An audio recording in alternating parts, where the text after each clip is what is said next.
This is Syria, 1974. What links this time and place to the fate of 11 innocent women in 19th century London, and to a terrifying archaeological discovery made in these mountains decades before their final hours? And how does all of it connect to a 130-year-old plan to keep these connections hidden? Whatever you think this story is going to be about, it's not what you think it's going to be about. Welcome to Jebel Sheikh, more commonly known as Mount Hermon, and one of the most important historical landmarks on Earth, appearing in the traditions of everyone from the ancient Egyptians to the Sumerians, the Babylonians, and even in rare pre-Islamic Arabian literary traditions. Historians often view its inclusion in these cultures and many others as symbolic, a location that exists both in our world and in other worlds. However, today, in the 21st century, some researchers claim that Mount Hermon's supernatural significance is not merely allegorical or symbolically religious, but very real. Writers and researchers associated with established, albeit fringe, organizations including Gaia, Exopolitics, and even the History Channel have claimed that this location is home to a number of non-human intelligences connected to Earth via a trans-dimensional anomaly that modern-day institutions have actively concealed for over a century. Established in 1974 and sitting at an altitude of 9,000 feet at the 33rd parallel, here's the home of the highest permanently manned UN position on Earth. Although its role on Hermon is politically strategic, many, like the author Ricardo Corpancho, speculate it's more than that. The military there is not just protecting this tri-border, but also some kind of singularity, a portal that can be found on Mount Hermon. His opinion that Mount Hermon houses a type of gateway is not new, with fringe historians alleging that the extra-canonical biblical Book of Enoch provides further evidence of this theory, and that the facility located there today is only the latest in a number of international organizations associated with this spot going back to the 19th century. Because it is there, in the 1800s, when this mystery truly begins, and where evidence of this gateway was first discovered under the unlikeliest and darkest of circumstances, soon to begin plaguing Victorian-era London. A period in history today recognized as being from hell.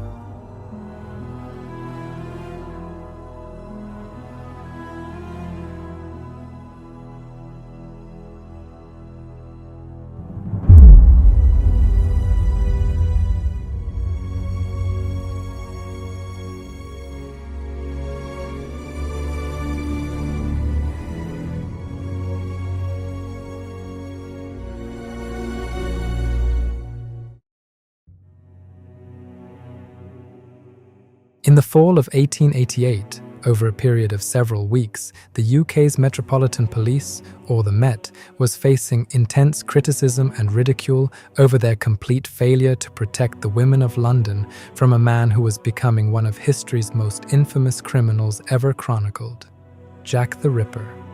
How his crimes directly relates to the lore and archaeological aspects of the Mount Hermon find will become clear shortly, but first, some context. His terrifying reign began in the Whitechapel district, where he viciously claimed the lives of 5 women and was later suspected for targeting another 6 afterwards. The Met surmised that the man responsible was likely someone extremely skilled with a knife or scalpel, with later analysts suggesting that the crimes may have had ritualistic undertones. However, while the police stumbled from one suspect to another, seemingly getting nowhere in their investigation, Jack continued to taunt the police by sending letters to them, including one letter titled "From Hell," a title you will see before the end of this episode as being very apt.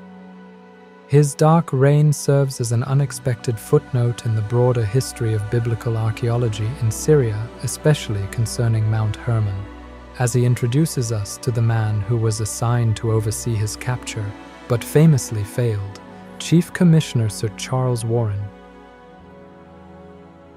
Before being appointed Chief Commissioner of the Met, 2 decades earlier in 1867, Warren had traveled to the Levant to embark on a series of exploratory missions across the Middle East. working with the Palestinian Exploration Fund from 1867 to 1870. Today he is best known for exploring the Temple Mount area, identifying a vast Canaanite shaft near Wadi Khlo and mapping significant portions of the country's underground, laying the foundation for much of modern biblical archaeology. However, it's his discovery on Mount Hermon in 1869 where his career takes an exceedingly dark and bizarre turn. Documented as being discovered on the 14th of December, after Sir Warren climbed the treacherous side of the mount to determine its true height and catalogue any archaeological sites that may exist there. Here he came upon an ancient temple known as Qasr Antar. This was an unusual location. Sources state that any visitor who passed through the temple was forced to continue upwards along the peak in a peculiar anti-clockwise spiral pattern in order to reach the summit, giving the journey the first of many ritualistic components associated with the site that would continue to re-emerge in Warren's personal life decades later. And beyond that, and over a century later, this location would become the home of the UN's Position 12 and the focus of other military organizations with an interest in dominating the area. It would seem that violence is at the core of this mountain's history and legacy, because within Qasr Antar itself, there is also speculation that a sacrificial altar was found at its center, although it should be noted that this claim has been challenged as not true. However, what is confirmed as being very real is the mysterious artifact discovered here, a stone pillar engraved with an ominous warning written in ancient Greek. The 19th century French Orientalist Charles-Simon Clermont-Ganneau interpreted the Greek inscription this way: "According to the command of the greatest and most holy God, those who take an oath proceed from here." Ganneau linked the stone to the Watchers' Rebellion on Mount Hermon, a reference to the group of ancient deities belonging to the faiths of the Sumerians, Assyrians, and Babylonians, who are explicitly mentioned in the Book of Enoch, an apocryphal biblical text left out of the Bible that becomes a cornerstone to the Nephilim lore. Giant humanoid entities whom in modern internet lore are said to have already reappeared on Earth as the heralds for the end of time. So, from the perspective of those who believe this, you can see why the military would be interested in this location. Now, beyond Sir Charles Warren's involvement with its discovery, how this connects to the Ripper case will be explored later on in this episode, as it would seem powerful organizations, or at least one individual connected to one specifically powerful organization, may have been inspired by the occult lore of this mountain to target those 11 women. But for now, and as of 2026, the discovered artifact remains currently locked away at the British Museum, unavailable for viewing to the public, essentially being classified. This, for what feels like to many as a deliberate attempt at secrecy, has fueled rumors that the institution is intentionally suppressing information on its importance, that according to some theoretically may be cosmic in scale. Depending on what side of the fence you sit on, some say the Nephilim are either extraterrestrial entities that existed on Earth prior to or concurrent with early man, or creatures that are actually spiritual in nature, trans-dimensional beings referred to as fallen angels. But regardless of the perspective, both camps conclude that these entities are physically real. In the Book of Enoch, it posits that a group of 200 Watchers, or Grigori, rebelled against God, descended to Earth on Mount Hermon, and corrupted humanity. The Watchers taught humans prohibited arts, including sorcery, astrology, and weaponry, as compensation to the men of that time to be allowed to marry their women, and it is from this union the Nephilim were born as a race of giants. Within Islam, we encounter a comparable theme in the story of Harut and Marut. Because angels are generally believed to be incapable of sinning, their exact nature and role became a matter of debate among scholars.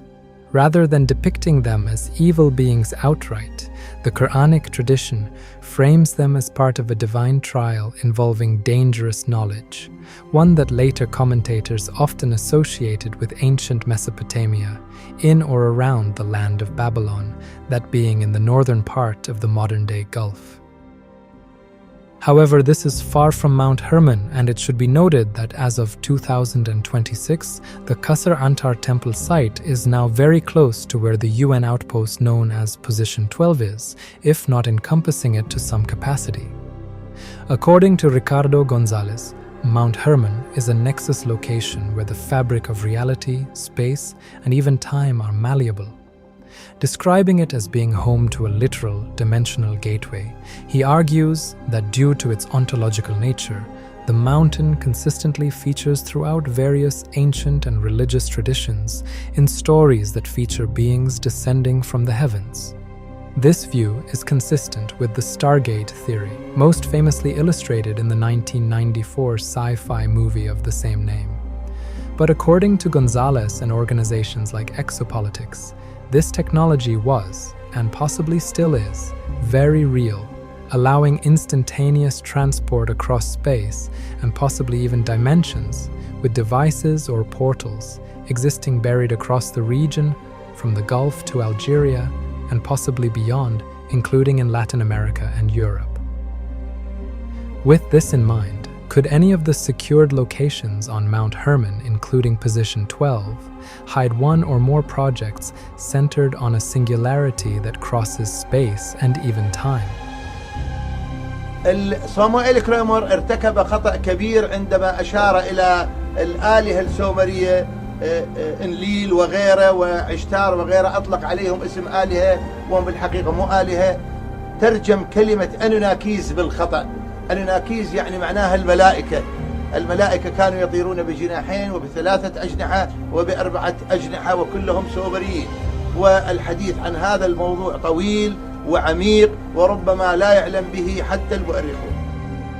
This highly speculative take concerning alien technology existing on Earth, at least in one point in our history, has been echoed by a wide range of people, from Iraqi government ministers to being platformed on popular podcasts like Joe Rogan, taking it from science fiction to mainstream historical speculation. The understanding is that Samuel Kramer, who was one of the world's leading Assyriologists, whose famous claim that these ancient deities were purely theological figures, is wrong, but instead they are advanced visitors whose role was supposedly to guide early man. But something, Gonzalez says, went wrong. An outside influence corrupted their mission when they descended on Mount Hermon and began mixing with human women. This, for Gonzalez, is the true event behind the old biblical and extra-biblical accounts. The Book of Enoch's 200 watchers in his reading are not supernatural spirits, but physical beings from elsewhere. Gonzalez folds this into the broader Anunnaki tradition, wherein Hermon becomes the starting point of a much larger contamination of the human story via these cursed offspring, and humans doing what they can to communicate with them, even if these beings are coded in religious talk as demonic or jinn-like. This takes us back to the gateway hypothesis. Are we talking about a stargate to the heavens or an entrance to hell?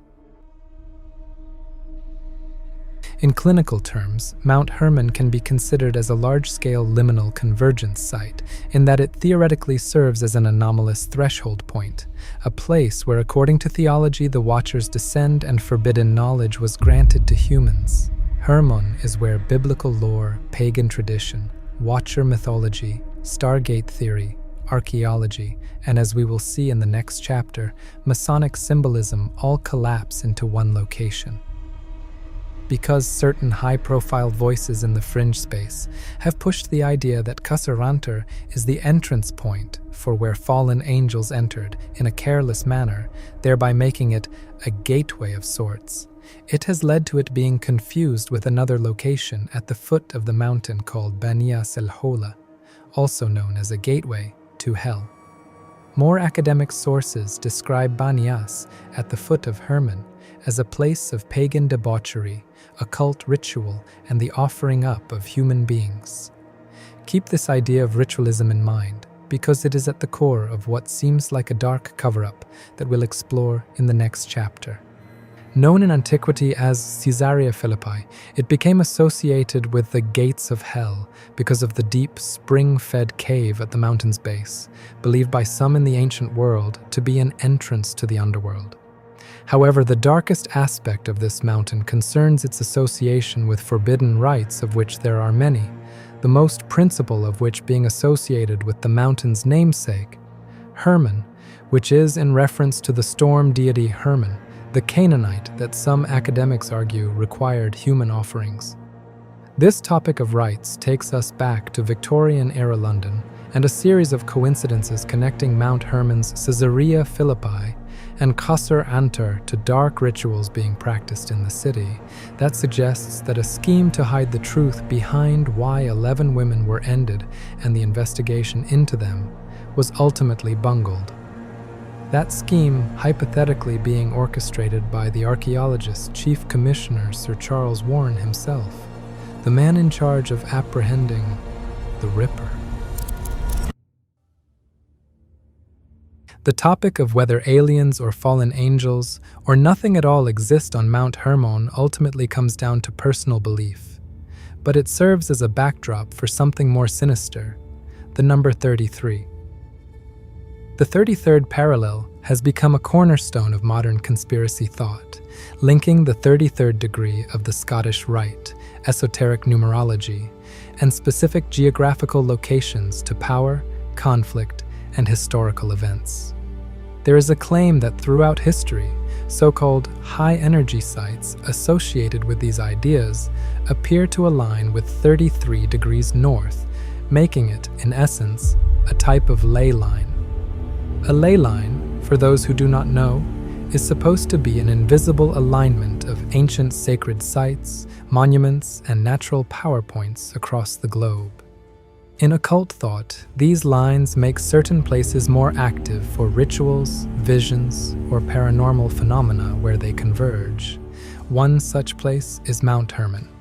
With its summit lying close to the 33rd parallel north, it becomes the first of many instances linking the location not only to broader occult lore, but also Freemasonic symbolism. And as you are about to find out, the Freemasons are all over this episode from start to finish. Some believe that 33rd degree members of this organization use this number and this parallel to symbolically encode their actions, influence world events, and pay homage to the principal fallen angel, Lucifer. Freemasons, of course, reject this completely, and if you actually research into their doctrine, the 33rd degree appears more like an honorary distinction than proof of some hidden global command structure.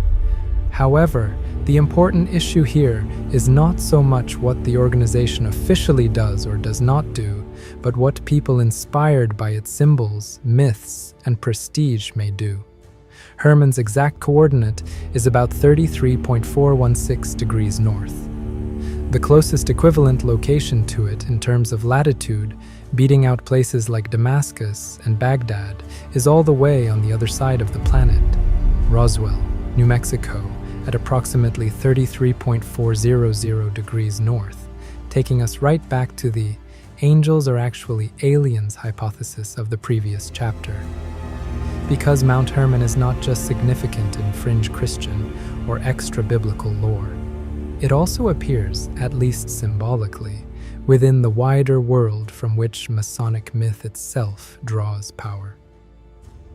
According to the material gathered on this episode, Hermon is tied to the geography of Tyre and Sidon, to the cedar and stone associated with the building of Solomon's temple, symbology adopted by this powerful fraternity.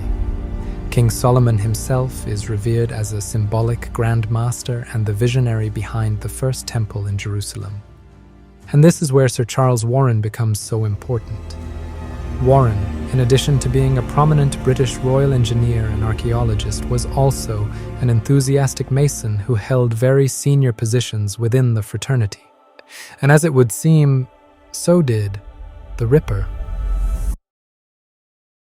Now, while on the surface, this might feel like a sharp pivot from fallen angels and stargates to 19th century London's Ripper and Masonic symbolism, but here is the essential context. As you can see, the same players keep reappearing. Mount Hermon, forbidden archaeology, and members of the fraternity's deep interest in that mountain. And as you will shortly see, the horrors that fraternity may be willing to hide. There is also a deeper layer here that we cannot fully explore in this episode due to time constraints, that being the theoretical connection between Freemasonry and the Anunnaki themselves. To be clear, there is no actual tangible historical evidence linking the two as far as I am aware, and you can correct me if I am wrong in the comments. But within our alternative history community, an overlap is often discussed, with some theorists claiming that these elite lodges act as guardians of a hidden history where humanity once interacted with the Anunnaki. In this view, these lodges are perceived as orders preserving fragments of a lost, ancient, possibly non-human inheritance. And since the Middle East is where you are most likely to find that evidence, it hypothetically explains why so much biblical imagery saturates the lore of these institutions. But this and other aspects are topics for another episode, so let me know how soon you want to return to it. But for now, let's focus on the one man who stands at the center of all of this lore and mystery, Sir Charles Warren. Despite not being recognized as a 33rd degree member, he is what we would jokingly call in my part of the Middle East as Arbab. It's like a nickname for someone senior, established, and influential. Warren served as the 3rd District Grand Master of the Eastern Archipelago in Singapore. But more relevantly to this episode, he was one of the founders of the prestigious Quatuor Coronati Lodge in 1884, a lodge devoted specifically to Masonic research. Now, the fact that an archaeologist of his caliber and seniority in such a powerful organization was researching an area known for its anomalous attributes that exists right on the 33rd parallel in Syria surely cannot be a coincidence. Warren's seniority can either be dismissed as a coincidence, a huge conflict of interest, or both, because it starts to look as though the Ripper, the man Warren was expected to bring to justice, may not simply have targeted his victims at random, but may have been acting inside a symbolic world already charged by Warren's Levantine discovery and by the occult lore attached to Mount Hermon. One of the most upsetting aspects of this case is the ritualistic undertones the women had to endure, and because of platform guidelines, this next part will have to be heavily censored.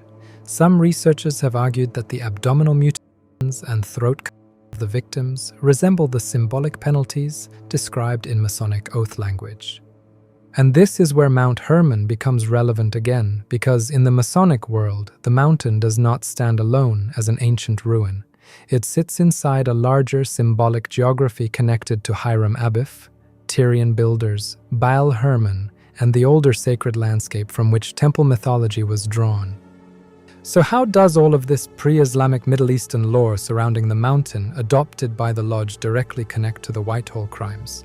Well, what you may not know about is the Hiramic legend of the Three Ruffians. These characters are associated with to the throat, chest, and head, followed by punishments. Modern Freemasonry explains these as purely symbolic, but the imagery itself is disturbing enough that some have long wondered whether the Whitechapel crimes were staged to echo those penalties in flesh.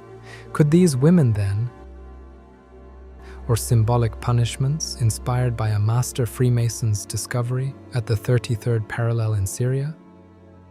Some fringe readings of Masonic symbolism have drawn a loose parallel between the Three Ruffians, who seek hidden knowledge through violence, and Mount Hermon's Watchers, the beings, of course, accused of corrupting humanity by revealing divine secrets before their time. This is not a mainstream comparison, even within alternate history circles, but symbolically, both stories orbit the same forbidden idea: sacred knowledge in the hands of the unworthy. The difference is that the Watchers are accused of giving forbidden knowledge to mankind, while the ruffians are condemned for trying to seize it through violence before they were worthy to receive it. This raises a disturbing question. If the Ripper was influenced by a warped and highly speculative view of Masonic symbolism, could he have seen his victims not merely as victims, but as part of some imagined ritual drama? Before we follow that line of logic, let's get out of the way a more popular fraternity theory. Now, since the 1970s, the media have periodically entertained the idea that the victims of the Whitechapel tragedies were caught up in a Masonic cover-up linked to the British royal family. And since many senior police officers and influential public figures of that era were lodge members, the suspicion emerged that the fraternity may have shielded the Ripper as a likely member, under the jurisdiction of Warren's command. A popular theory that has circulated for decades claims that at least 5 of the women were not random victims caught in the wrong place at the wrong time. Instead, they were allegedly connected to a blackmail scheme involving the monarchy, centered on an illicit relationship between Prince Albert Victor and Annie Elizabeth Crook, a regular working-class shopgirl. If exposed, such a scandal could have shaken the monarchy to its core. In this version of events, the women were silenced by conspirators with fraternity ties, acting to contain the affair before it became public. However, critics have long pointed out that this royal connection remains highly speculative, with no solid evidence to support it. But completely ruling out Masonic proximity in this case is much harder to do. Actually, by now, it may be almost impossible. And this is where the story begins to circle back to Mount Hermon. While there is no actual evidence that Qasr Antar itself was used for rites connected to the Hiram legend, and the temple provides no confirmed proof that anything so profane ever occurred there, if ritualized human offerings were ever going to be associated with a pre-Islamic location in the Levant, then, according to the ley line logic often attached to the 33rd parallel as well as biblical tradition and the mountain's wider occult reputation, Mount Hermon would be the obvious place for such an association to emerge. Especially considering that both Qasr Antar, famed for being the highest known temple in the world, and Caesarea Philippi, a place some consider a literal gateway to hell, both existing in the same locale.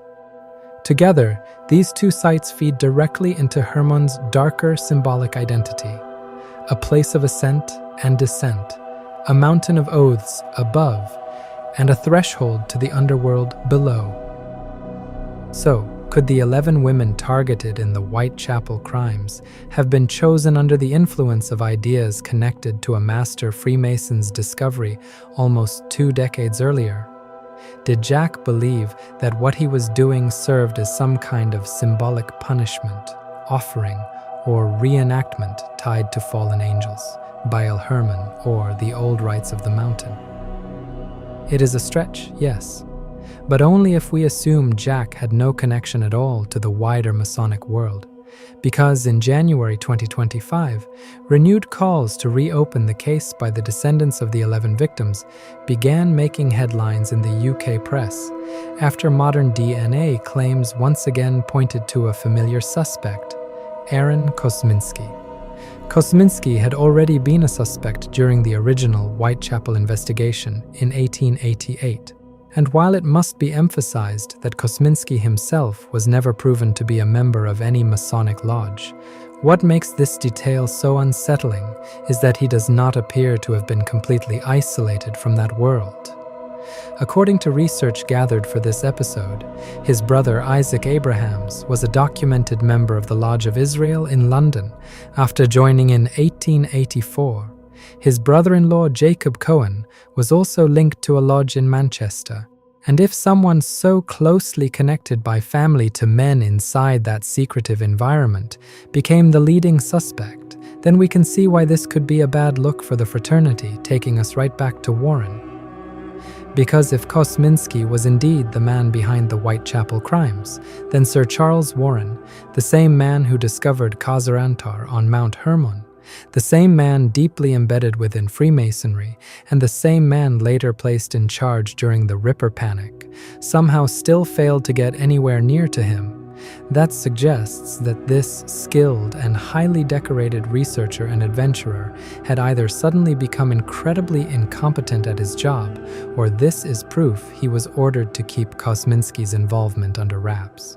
We're talking at the least a failure to pursue the investigation with the urgency required to bring the killer to justice, and at the very worst, intentionally obstructing an investigation.